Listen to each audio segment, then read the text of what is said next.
चलिए अब हम बात करते हैं कि डॉट प्रोडक्ट को हम किस तरीके से सॉल्व करते हैं एंड क्या क्या उसकी बेसिक प्रॉपर्टीज होती है जो हमें पता होनी चाहिए।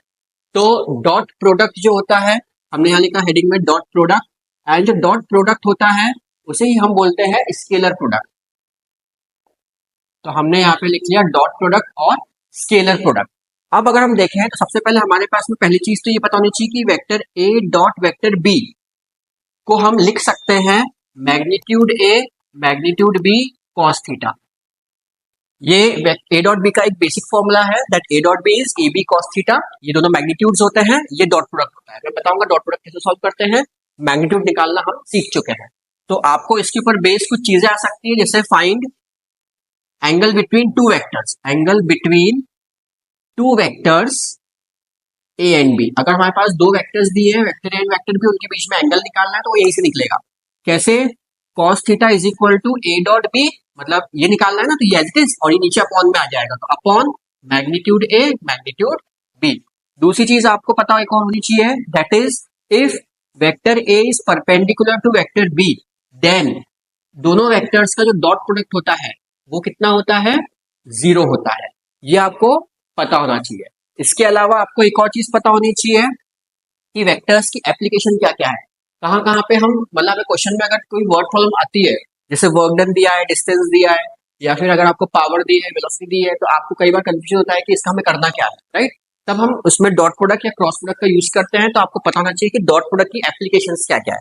तो अगर हम देखें तो एप्लीकेशन में कौन कौन सी आती है, एप्लीकेशंस की अगर हम बात करें तो पहली जो एप्लीकेशन आती है वो आती है वर्क डन निकालने के लिए। तो वर्क डन अगर आपको निकालना है तो वर्क डन निकालने को आता है it is F dot D. तो फोर्स दिया रहेगा, डिस्प्लेसमेंट दिया रहेगा, दोनों का डॉट प्रोडक्ट हमें करना पड़ेगा।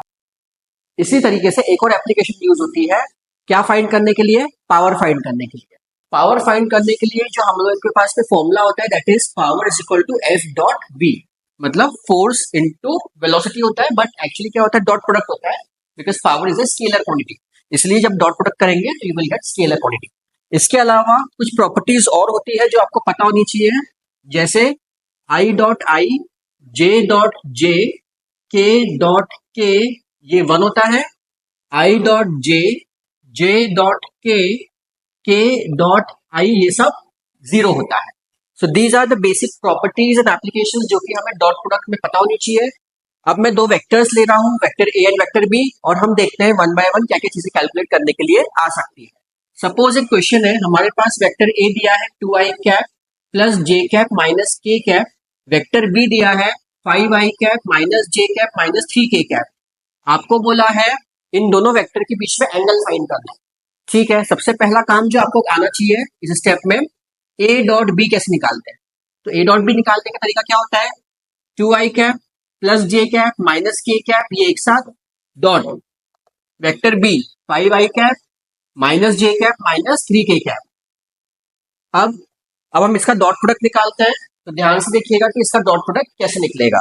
सो हमने क्या किया, आई को आई से मल्टीप्लाई करना है, जे को जे से मल्टीप्लाई करना है, के को के से मल्टीप्लाई करना है। ठीक है, जैसे यहाँ पे साइन क्या है? प्लस प्लस प्लस प्लस, 2 5 जा 10, फिर जे को जे से करना है, प्लस माइनस माइनस, 1 1 जा 1, माइनस माइनस प्लस, 1 3 जा 3, दिस विल गिव यू 10 में से 1 गया 9, 9 plus 3 which is equal to 12। तो ये क्या आ गया हम लोग का? ए डॉट बी आ गया।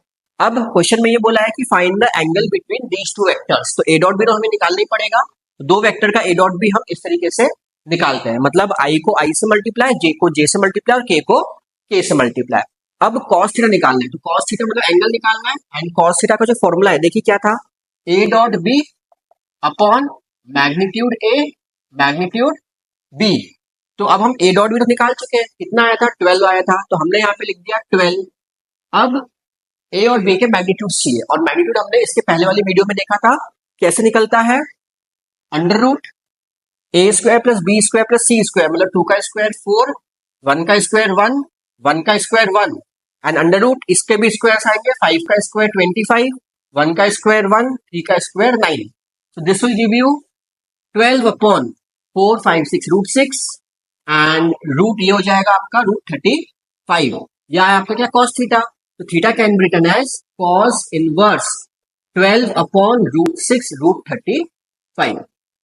तो आई होप आपको समझ में आया होगा कि एंगल बिटवीन टू वेक्टर्स हम कैसे निकाल सकते हैं। इसके अलावा आपको कई बार प्रूव करने के लिए आता है कि प्रूव करो कि दो वेक्टर्स जो है वो परपेंडिकुलर है। परपेंडिकुलर कब होंगे? जब हम ऐसी ए डॉट बी सॉल्व करेंगे और अगर उसका आंसर यहाँ पे 0 आता है, इसका मतलब दोनों वेक्टर कैसे हो जाएंगे? परपेंडिकुलर हो जाएंगे। एक क्वेश्चन और इंपॉर्टेंट है जो कि डॉट प्रोडक्ट से आता है, दैट इज क्वेश्चन आपको आएगा find m if vector a is equal to 2i cap plus 3j cap minus mk cap and vector b is equal to 5i cap minus j cap minus k cap are perpendicular to each other। तो अब हमें क्या करना है? देखिए, हमें बोला है कि दोनों वेक्टर्स आपस में कैसे हैं? परपेंडिकुलर है। तो हमें पता है कि if vector A is perpendicular to vector B then दोनों का डॉट प्रोडक्ट कैसा होता है? 0। तो ये इंपॉर्टेंट चीज है। अब हमने क्या किया? ए और बी का क्या निकाला? डॉट प्रोडक्ट निकाला। तो डॉट प्रोडक्ट कैसे निकालेंगे वो देखते हैं। तो अब सबसे पहले हमने a dot B is equal to 0, ये तो गिवन है क्योंकि हम लोग को पहले से बोला है कि परपेंडिकुलर है। तो ए डॉट बी निकालना है, that means 2i cap plus 3j cap minus m k cap dot b vector कितना है? 5i cap minus j cap minus k cap is equal to 0। अब अगेन i को i से multiply, j को j से multiply, k को k से multiply. देखिए 2 5 जा 10 प्लस माइनस माइनस 3 1 जा 3 minus minus plus m into के, मतलब k नहीं, वो यहाँ पे क्या कोफिशिएंट 1 है, तो m into 1 m is equal to 0। तो 10 में से 3 का कितना हुआ? 7 plus m is equal to 0, तो m की वैल्यू कितनी हो गई? -7। तो ये एक इंपॉर्टेंट क्वेश्चन है जो कि आप लोगों का आता है। ये आने के बाद में अब नेक्स्ट चीज जो आपको पता होनी चाहिए दैट इज कि भाई ये तो हमने निकाला कि अगर दो वेक्टर्स परपेंडिकुलर है तो find the value of m। अब इसी को रिप्लेस करके वो लैम्डा आ सकता है, x फाइंड करने को आ सकता है, ये सब चीजें आ सकती है। नाउ इसके बाद अब हम आने वाले हैं अपने नेक्स्ट टॉपिक पे दैट इज क्रॉस प्रोडक्ट। तो देखते हैं दो वेक्टर्स का क्रॉस प्रोडक्ट हम किस तरीके से निकाल सकते हैं।